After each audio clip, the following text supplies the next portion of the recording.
Merhaba, Emre Ceylan ben. Fotoğraf sanatçısıyım. YouTube kanalıma hoş geldiniz.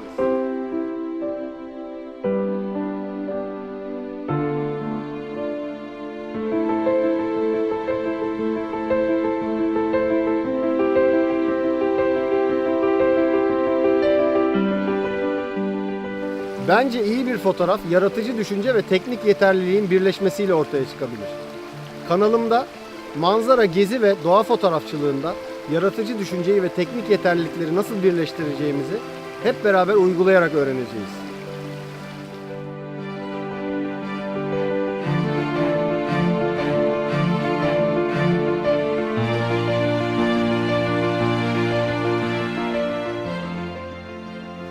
Fotoğraf makinesi ve ekipmanlar bizim için bir sanat aleti olacak. Aynen bir ressamın boyası veya fırçası gibi.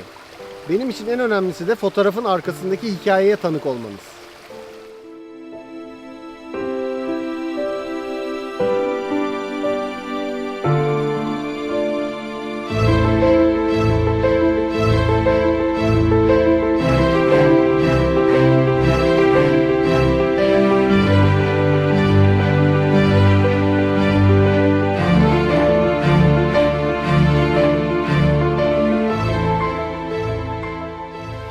Siz de kendiniz ve etrafınızdakiler için anlam içeren fotoğraflar çekmek ve bu macerada bana katılmak için lütfen kanalıma abone olmayı ve merhaba demek için aşağıya yorum yapmayı unutmayın.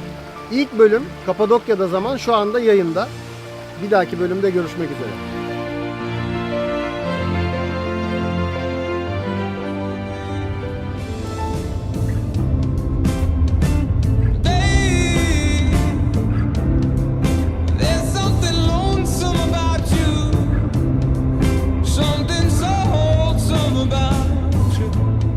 Get closer to me.